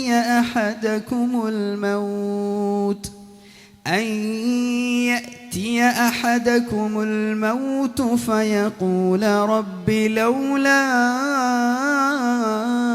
أخرتني إلى أجل قريب فأصدق وأكن من الصالحين ولن يؤخر الله نفسا إذا جاء أجلها والله خبير بما تعملون. നിങ്ങളിൽ ഓരോരുത്തർക്കും മരണം വരുന്നതിന് മുമ്പായി നിങ്ങൾക്ക് നാം നൽകിയതിൽ നിന്ന് നിങ്ങൾ ചെലവഴിക്കുകയും ചെയ്യുക. അന്നേരത്ത് അവൻ ഇപ്രകാരം പറഞ്ഞേക്കും, എൻ്റെ രക്ഷിതാവേ, അടുത്ത അവധി വരെ നീ എനിക്ക് എന്താണ് നീട്ടിത്തരാത്തത്? എങ്കിൽ ഞാൻ ദാനം നൽകുകയും സജ്ജനങ്ങളുടെ കൂട്ടത്തിലാവുകയും ചെയ്യുന്നതാണ്. ഒരാൾക്കും അയാളുടെ അവധി വന്നെത്തിയാൽ അള്ളാഹു നീട്ടിക്കൊടുക്കുകയേയില്ല. അള്ളാഹു നിങ്ങൾ പ്രവർത്തിക്കുന്നതിനെപ്പറ്റി സൂക്ഷ്മമായി അറിയുന്നവനാകുന്നു. ശരിക്കും പറഞ്ഞാൽ അങ്ങനെ ഒരു സമയം പഠിച്ചവനോട് ചോദിക്കേണ്ടതേ ഇല്ല, അല്ലേ? കാരണം അല്ലേ മാഷേ, കാരണം ധാരാളം സമയം, ആയുസ് എല്ലാവർക്കും വേണ്ടുവോളം പഠിച്ചവൻ തന്നിട്ടുണ്ട് എന്നാണ് മനസ്സിലായത്. ഇപ്പോൾ നമ്മൾ തന്നെ ഇപ്പോൾ 41 ഞാൻ എത്തി നിൽക്കുന്നത്. ഇവിടെ ഇരിക്കുന്ന പല ആളുകൾക്കും ഒരുപാട് സമയം, എല്ലാവർക്കും തുല്യമായി ദൈവം വീതം വെക്കുന്ന ഒരു കാര്യമാണ് സമയം. ചെറിയ കുട്ടിക്കും 24 മണിക്കൂർ, പ്രായം ചെന്നവർക്കും എല്ലാം. അപ്പോൾ ഈ കാലയളവിൽ നമ്മുടെ ജീവിതത്തിൽ ധാരാളം തെറ്റുകളൊക്കെ വന്നു പോയിട്ടുണ്ടാവും. പല രൂപത്തിൽ ബോധപൂർവം ഉണ്ടാകാം, അറിയാതൊക്കെ സംഭവിച്ചിട്ടുണ്ടാവാം. സാധാരണ ഇപ്പോൾ കൗൺസിലിംഗ് രംഗത്തൊക്കെ ഉള്ളവർ പറയും, തെറ്റ് ചെയ്ത ആളുകൾ, എല്ലാവരുടെ മനുഷ്യരിൽ ഒരു നന്മയുണ്ട്, അതുകൊണ്ട് തന്നെ ഇനി നല്ലതുപോലെ ജീവിക്കണം എന്ന് തോന്നാത്ത മനുഷ്യരില്ല എന്നാണ്. അതും ആ ഒരു സന്ദേശം വിശുദ്ധ ഖുർആൻ്റെ ഈ വചനത്തിലുണ്ട്. എന്നാൽ ഇനിയൊരു നല്ലൊരു ജീവിതം നയിക്കണം എന്ന് വിചാരിക്കുന്ന, ജീവിതത്തിൽ ഒരുപാട് തെറ്റുകൾ വന്നു പോയിട്ടുള്ള ആളുകൾ നിരാശരാവേണ്ടതുണ്ടോ? അവരുടെ മനം തുറന്നു പറയേണ്ടത് ആരോടാണ്? അതിലേക്ക് ശ്രദ്ധ വേണ്ടുന്ന ഒരു പാട്ടുണ്ട്, ഒരു ഫേമസ് ആയ പാട്ടാണ്. മാഷെ മനസ്സിലായോ? ഓർമ്മയുണ്ട്. ഈ പാട്ട് ഞാൻ ഇവിടെ നിന്ന്, ഈ ബീച്ചിൽ നിന്ന് ഈ പാട്ട് പാടുമ്പോൾ എനിക്ക് വല്ലാത്ത സന്തോഷമുണ്ട്. ഈ പാട്ട് എഴുതിയതും ഈ പാട്ടിന് ട്യൂൺ ചെയ്തതും കോഴിക്കോട്ടുകാരാണ്. ആരാണെന്ന് പറയുമോ നോക്കാം അല്ലേ?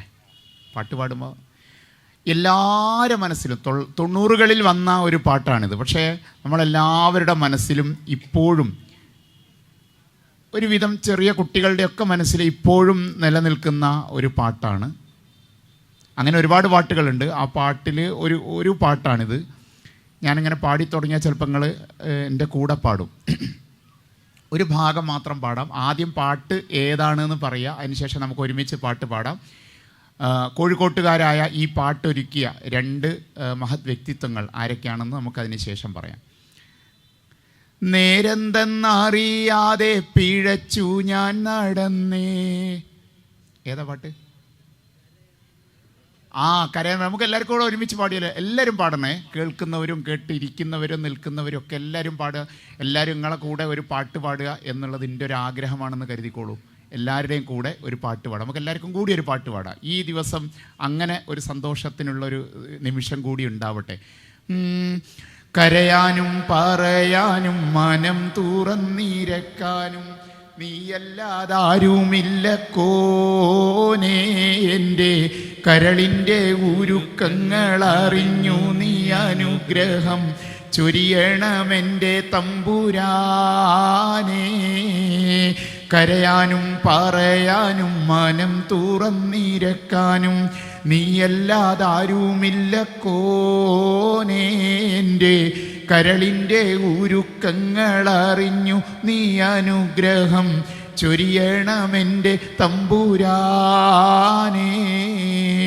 നേരെന്തെന്നറിയാതെ പിഴച്ചു ഞാൻ നടന്നേ, നേർവഴി കാട്ടി പിഴവെല്ലാം പൊറുത്തിടണേ. നീറുന്ന മനസ്സിൽ നീ കുളിർ വീശിത്തരണേ, നിഅമത്തും റഹ്മത്തും ചോരിക്കെൻ്റെ പരനെ. പരമദയാപരനായ ഒരു സുബ്ഹാനേ, എൻ കൽബിനുള്ളിൽ പടരും വേദന തീർക്ക് നീ റഹ്മാനേ. അല്ലാഹു അല്ലാതാരുമില്ലൊരു രക്ഷ എനിക്ക്, ആദിയോനെ ഇന്നെനിക്ക് കരയാനും പറയാനും മനം തുറന്നിരക്കാനും നീയല്ലാതാരുമില്ല കോനേ. എൻ്റെ കരളിൻ്റെ ഉരുക്കങ്ങൾ അറിഞ്ഞു നീ അനുഗ്രഹം ചൊരിയണമെൻ്റെ തമ്പുരാനേ.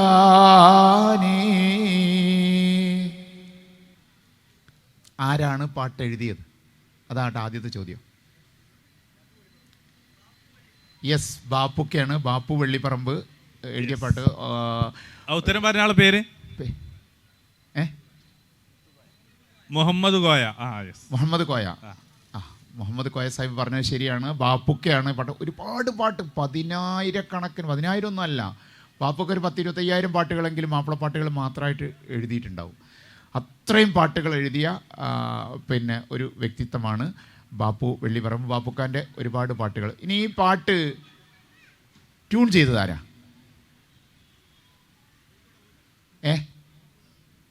നിങ്ങൾ തന്നെയാ പറഞ്ഞേ?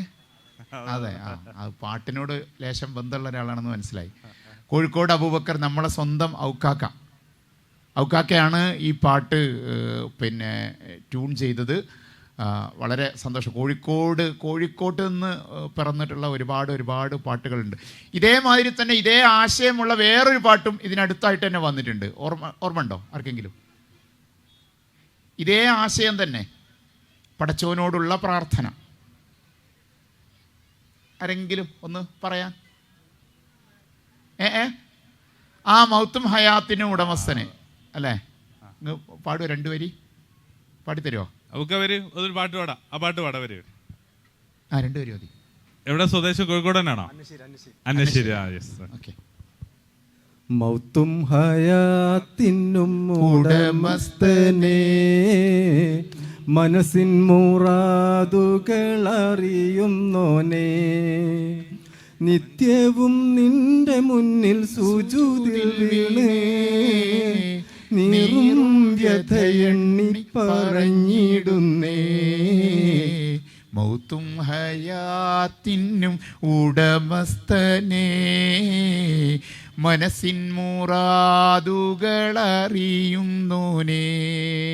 അപ്പോൾ നല്ലൊരു കൈയടി കൊടുക്കണം. നല്ല കൈ. Very good. അതേമാതിരി ഞാൻ ഇതിങ്ങനെ പറയാൻ എന്താ കാരണം എന്നറിയോ യാസിർജി?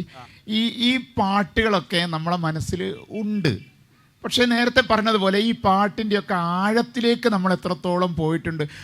മാനസം തേങ്ങും റുക്കൂഴിലും പിന്നെ സുജൂദിലും, മന്നാനെ കണ്ണീരാണെൻ്റെ നിസ്കാരപ്പായലും, എണ്ണിയാൽ തീരാത്ത പാപം പേറി തളർന്നു ഞാൻ, എല്ലാം അറിഞ്ഞപ്പോൾ മാപ്പിനായിരവോതും ഞാൻ. കണ്ണീരിൽ മുങ്ങി ഞാൻ കൈകൾ നീട്ടുന്നു പെരിയോനേ, കരളിൻ്റെ നോവുകൾ എല്ലാം കാണുന്ന ഫർദാനേ.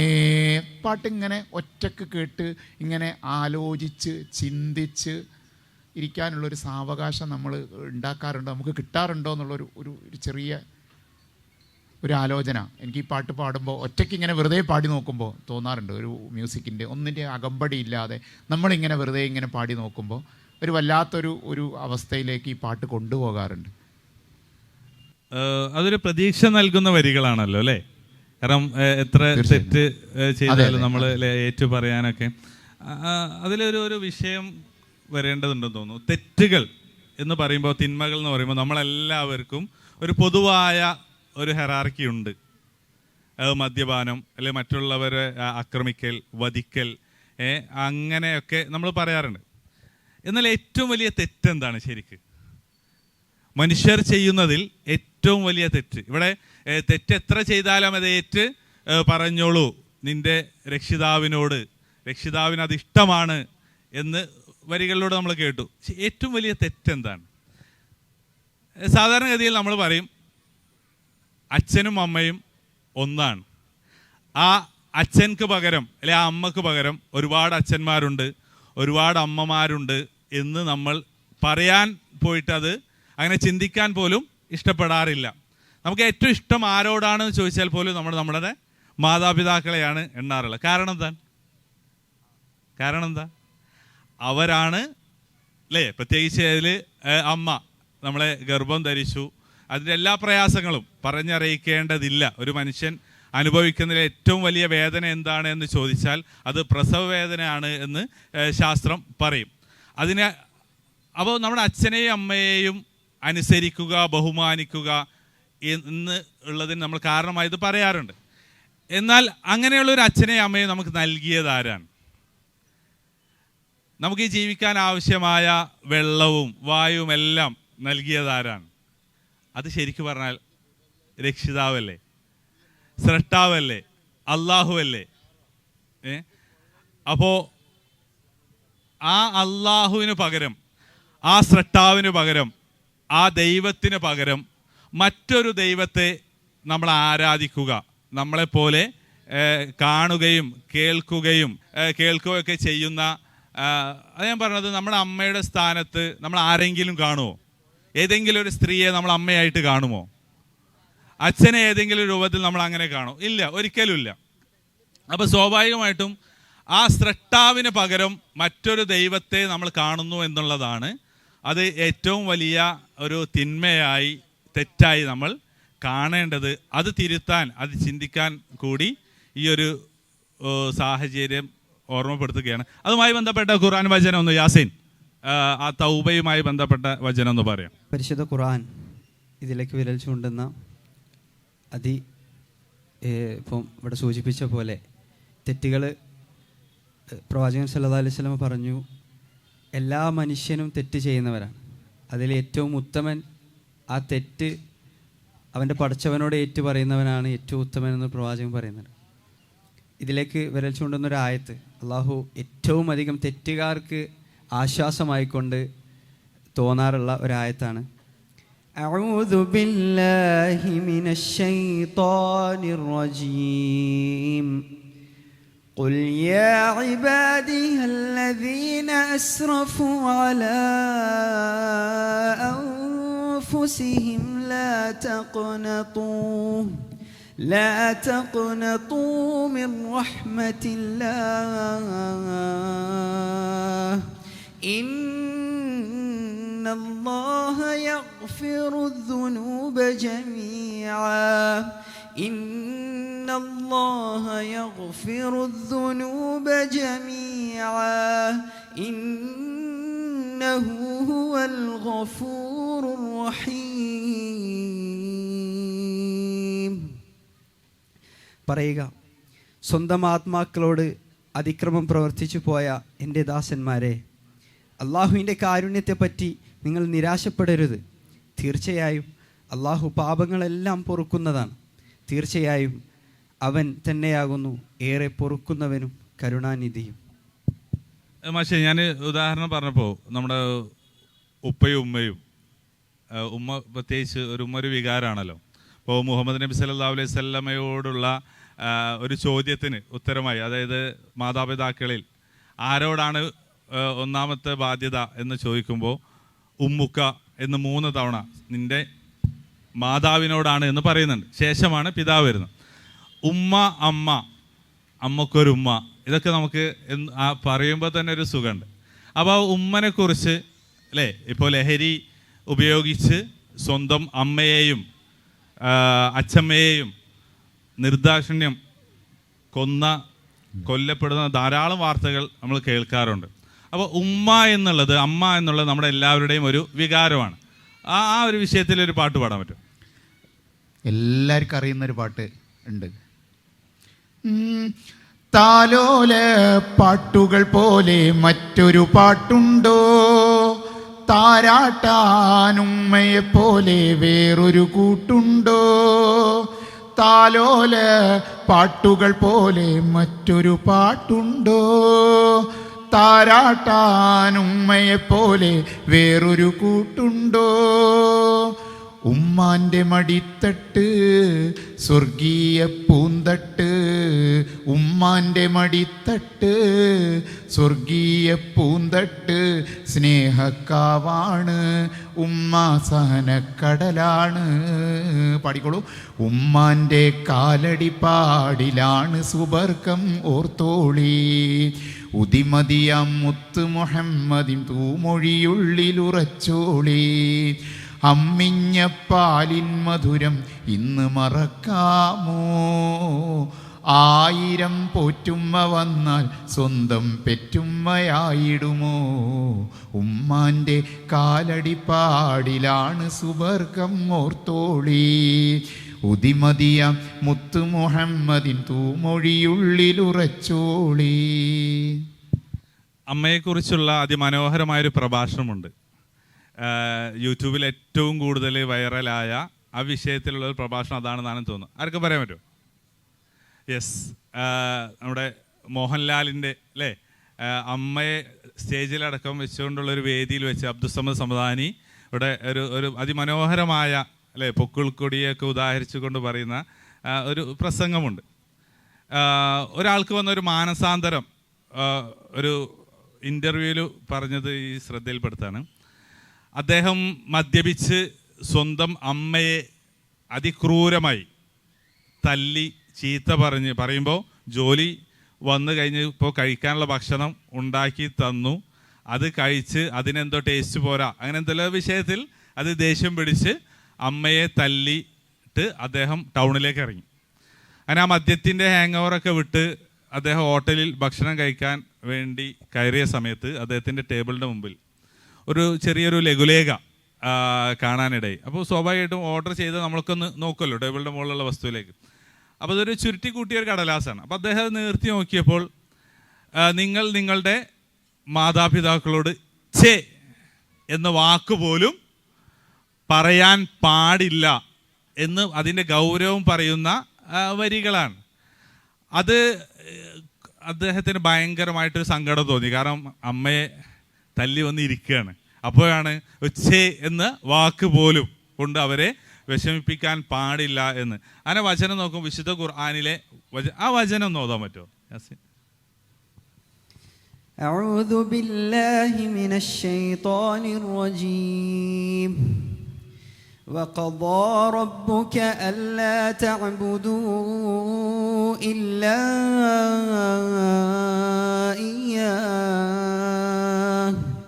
إلا إياه وبالوالدين إحسانا إما يبلغن عندك الكبر أحدهما أو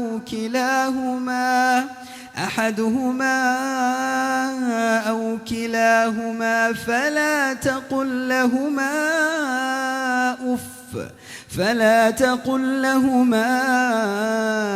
أف ولا تنهرهما وقل لهما قولا كريما واخفض لهما جناح الذل من الرحمة وقل رب ارحمهما كما ربياني صغيرا.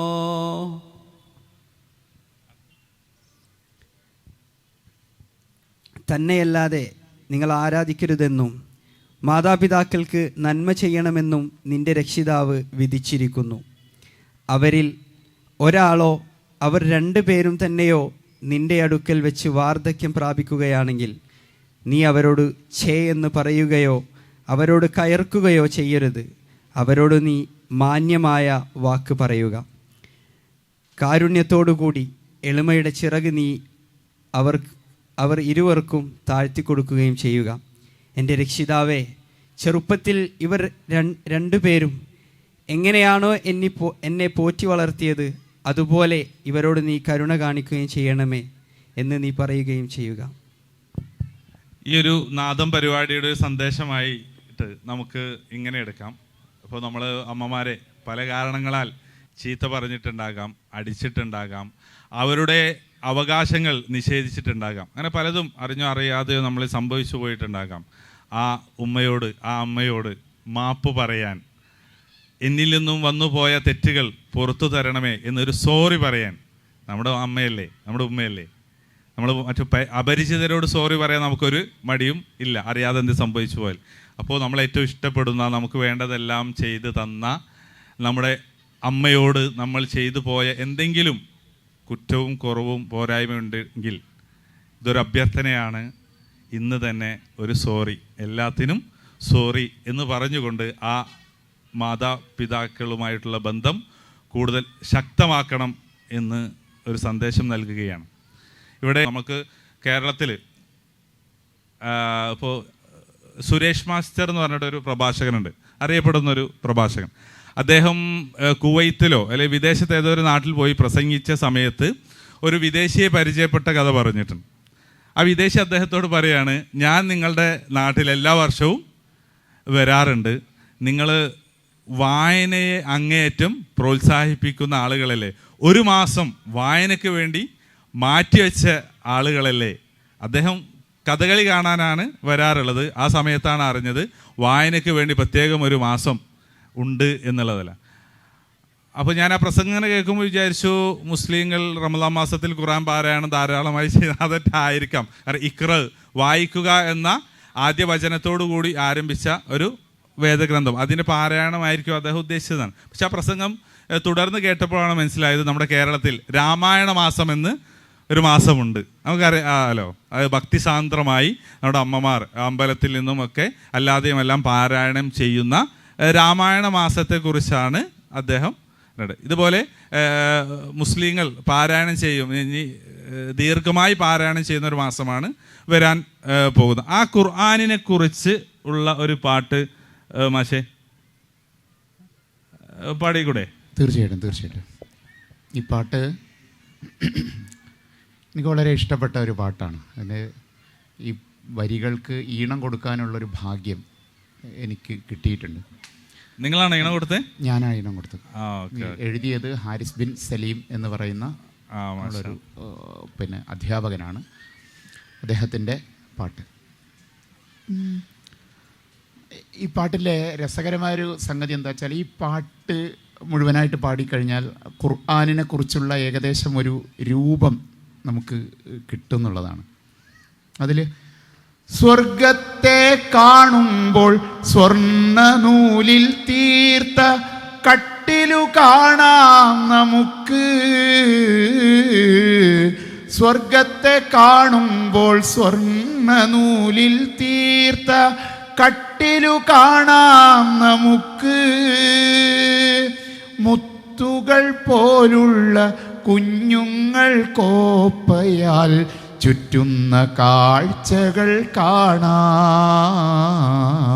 ഖുർആനാം കടലിൻ്റെ ആഴത്തിൽ നീന്തുവാൻ ആഗ്രഹമുണ്ടെങ്കിൽ പോരൂ,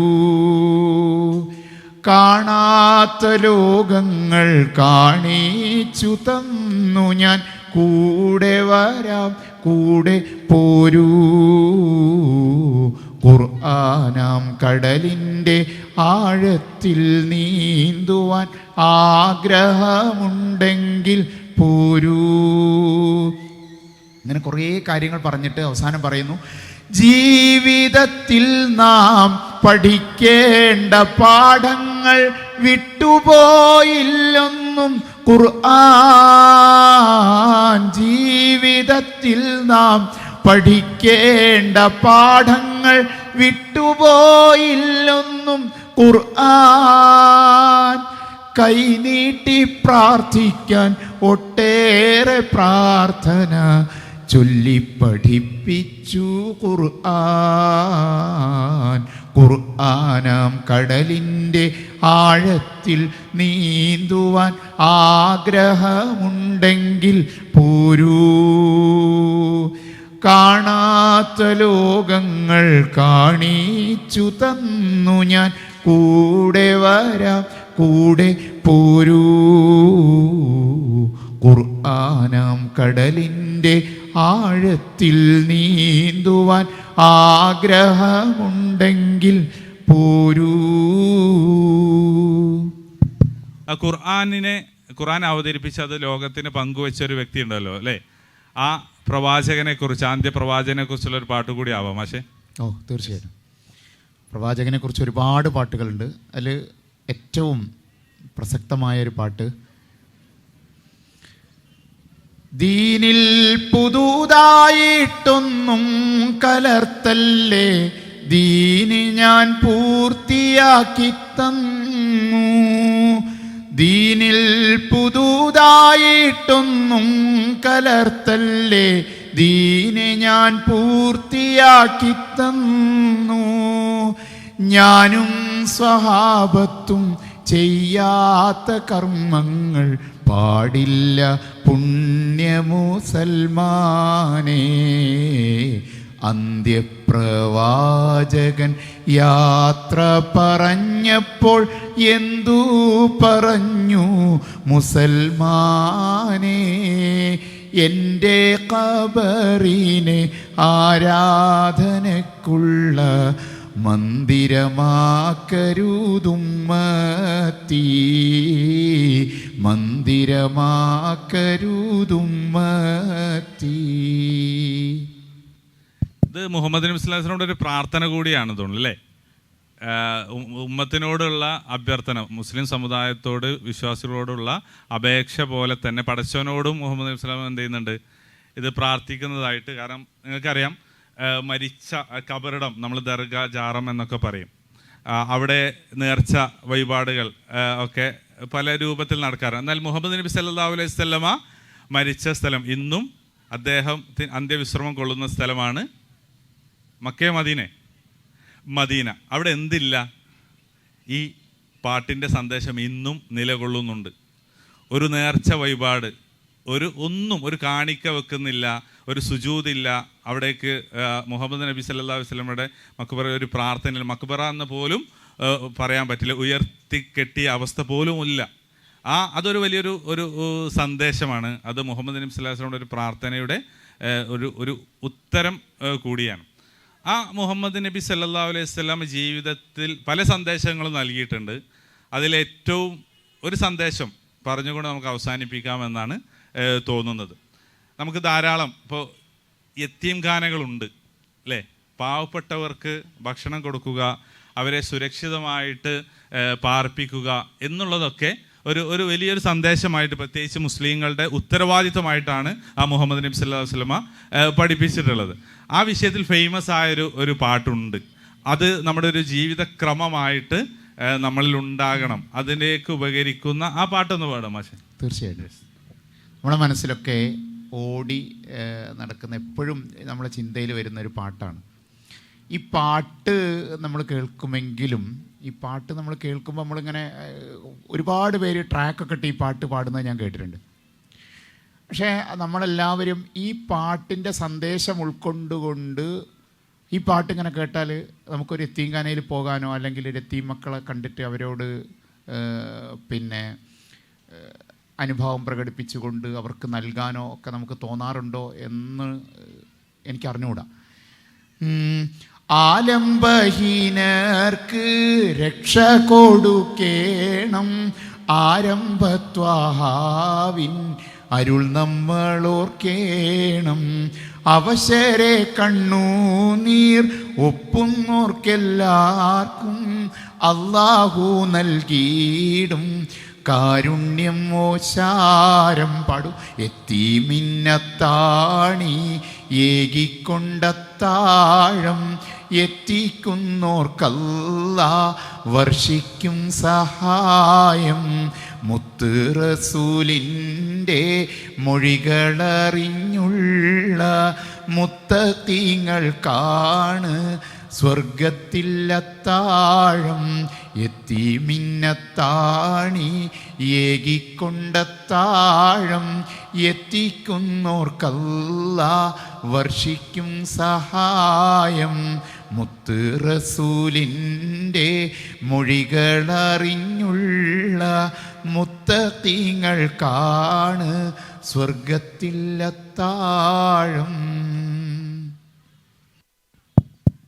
താങ്ക് യു. നമ്മൾ ഈ പരിപാടി ഇവിടെ അവസാനിപ്പിക്കുകയാണ്. ഇതൊരു തികച്ചും വ്യത്യസ്തമായ, പതിവിന് വിപരീതമായ ഒരു ഗാനാലാപന സദസ്സാണ്.